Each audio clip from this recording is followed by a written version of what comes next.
On sait qu'il y a des choses à faire dans le cadre de l'image Lucas, mais ça reste l'image Lucas. Si tu intègres Nike, tu vas pas changer de swoosh, tu vois? Il y a un moment où et donc effectivement, on l'aborde dès le début et un autre critère de recrutement très important pour moi au studio, c'est s'il y a quelqu'un qui sent pas un candidat ou une candidate, on n'ira pas. Il y aura pas de genius prick au studio. Sorry guys.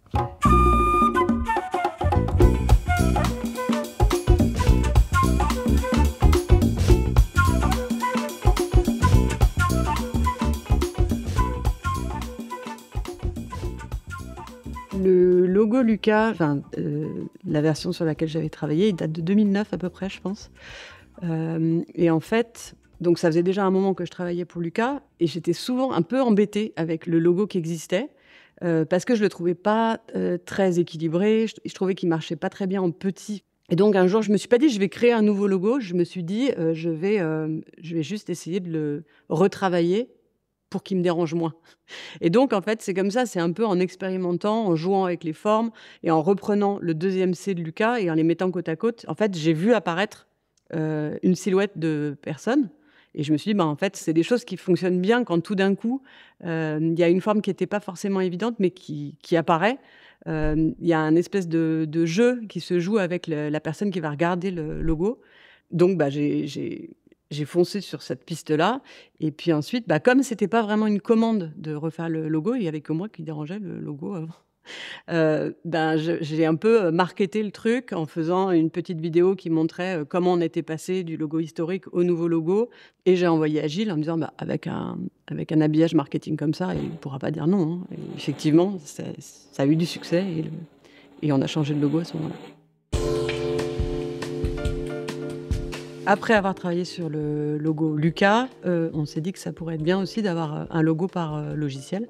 Et donc, j'ai essayé de travailler sur une gamme de logos qui partageaient un espèce d'ADN commun, mais qui avaient chacun leur identité. Et pour ça, l'idée, c'était d'avoir des jeux sur des formes qui étaient assez simples et semblables d'un logo à l'autre, et de différencier les différents softs par des couleurs, en fait.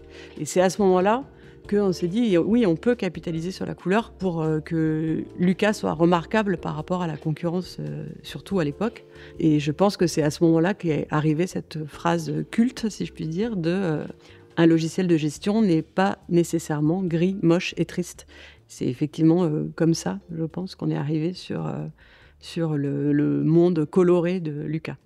Cette maxime, un logiciel de gestion n'est pas nécessairement gris, moche et triste, ça m'est venu au moment où je faisais ces premières conceptions, et je me rendais compte que je mettais dans mes softs une grande passion pour qu'ils soient à la fois efficaces mais aussi beaux.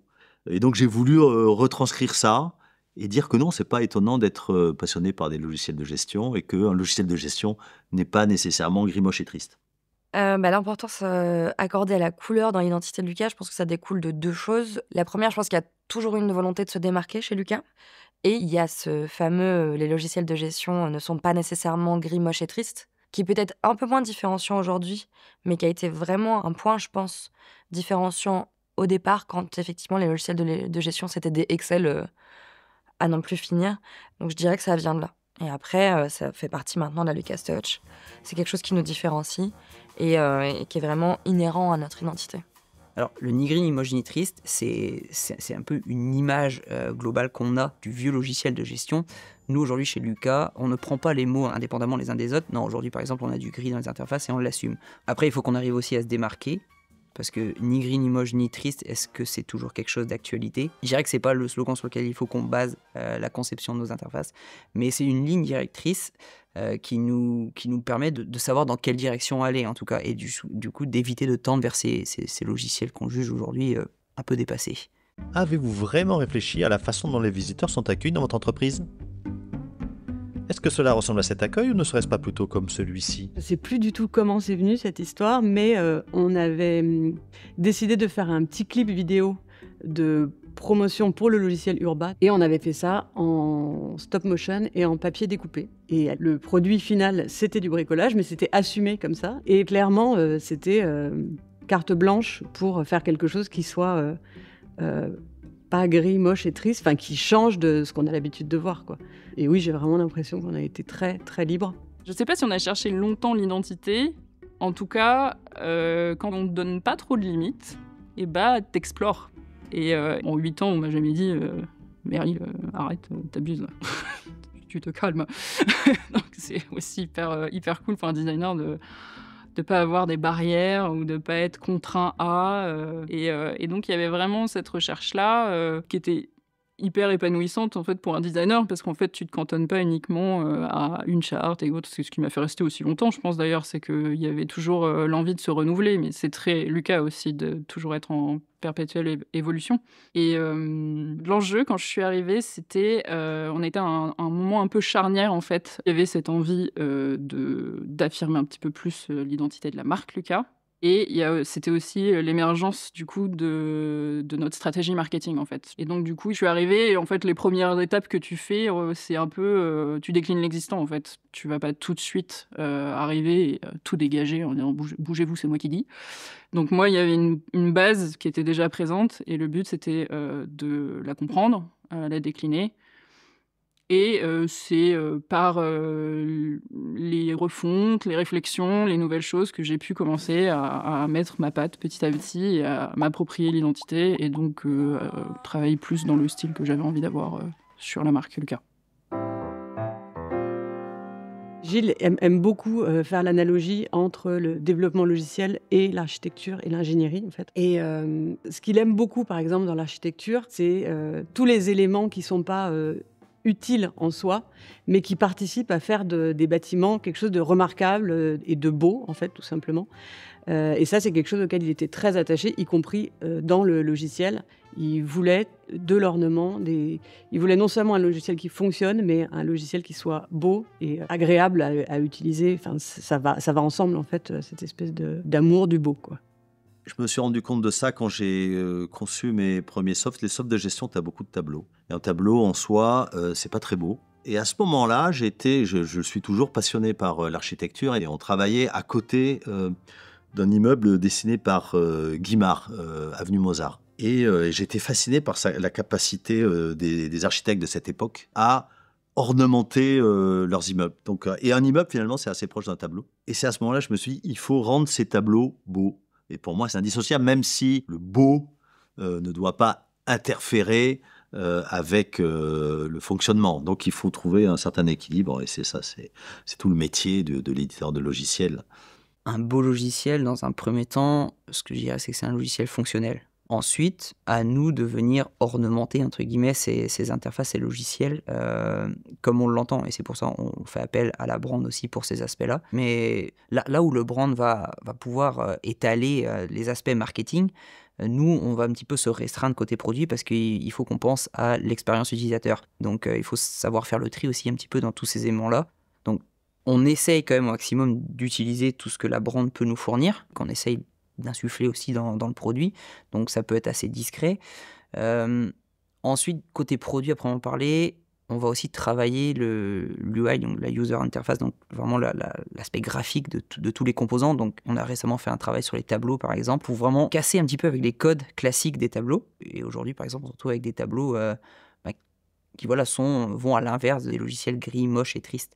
Donc c'est ce qu'on essaye d'éviter. Lucas voulait se positionner comme un peu une espèce de poil à gratter. Enfin, en tout cas, il ne voulait pas être assimilé aux autres éditeurs de logiciels dans son image, dans son branding, dans sa communication. Mais en revanche, évidemment, le souci, c'était de faire des logiciels qui répondent aux besoins des utilisateurs. Et donc, dans ce cas-là, il y a la possibilité quand même d'inventer des choses et de ne pas être là où on t'attend, mais quand même un petit peu moins fantaisiste que sur le marketing ou sur la com, quoi.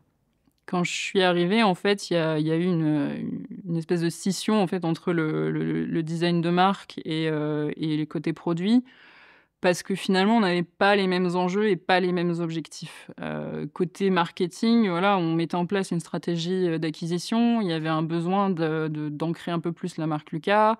L'objectif côté produit, c'était un petit peu d'industrialiser, d'harmoniser, d'être capable, en fait, quand on sort un nouveau soft, de pouvoir le monter rapidement et en fait, qui ressemble aux autres. Et en fait, ça demande beaucoup d'énergie côté produit d'aller injecter de la marque. C'est pas facile parce que du coup, t'as moins de place pour ça. C'est pas l'objectif. C'est quand même des trucs qui sont utilisés tous les jours dans ton quotidien. Donc, tu peux pas te permettre, en fait, de foutre des illustrations partout en disant « Allez, ça ressemble à Lucas !»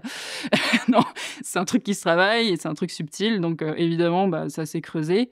Et puis, je pense que ça a été un petit peu aussi au moment où l'identité s'est stabilisée de mon côté, où du coup la boîte a grandi, où les gens ont commencé à dire « Ah, mais c'est con, on retrouve pas en fait l'identité de Lucas qu'il y a dans la marque, dans le produit. » Donc tu commences à y réfléchir, tu trouves des gens qui sont hyper stimulés aussi par ça. Clément, par exemple, en fait partie. Et on adorait travailler ensemble, donc évidemment, ça nous a permis en fait de recréer en fait cet univers Lucas commun.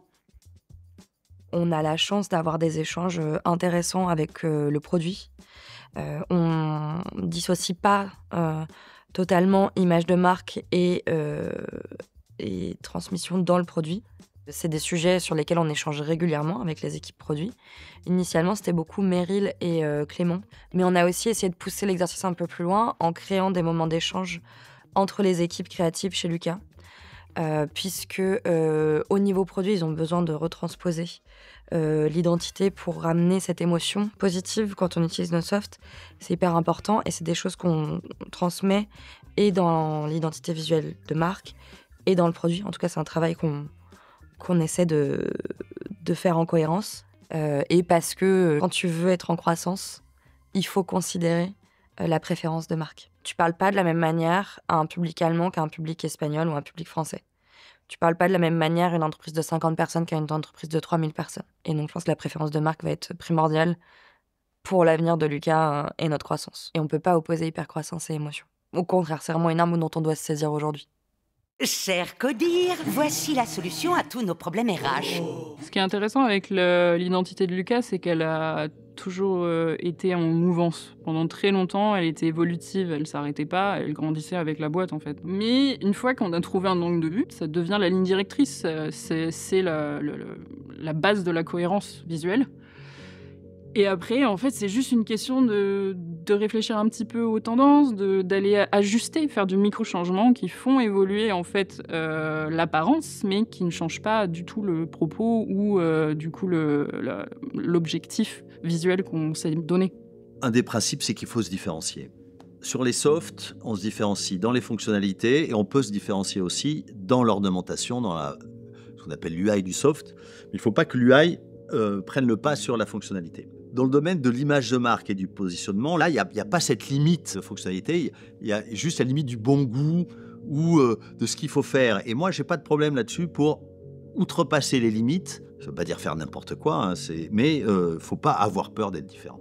Je ne sais pas si c'est un enjeu d'être clivant dans une identité de marque, mais en tout cas, j'avais l'impression que c'est ce que Lucas avait envie de faire. Pour moi, il y avait plus cette envie de ne pas tomber dans ce que tout le monde fait, de réussir aussi à ramener des gens différents. Et l'identité de marque Lucas, elle a été construite en pensant aux gens, en fait. Et ce qui est assez intéressant, c'est que ça se nourrit. Parce qu'au final, on s'inspire des gens pour faire une identité, mais du coup, ça ramène des gens qui sont un peu pareils aussi. Et donc, petit à petit, finalement, ça fait partie intégrante. Et même sur leur approche, leur façon de travailler, la façon dont ils vont concevoir leur logiciel, il y a cette envie de dire ouais, on réfléchit pas forcément comme tout le monde va le faire. Et c'était pas vraiment recherché en plus. On cherchait pas forcément à se dire faut faire l'inverse des autres, quoi. C'était vraiment genre comment on s'exprime nous, en fait, comment on montre qui on est.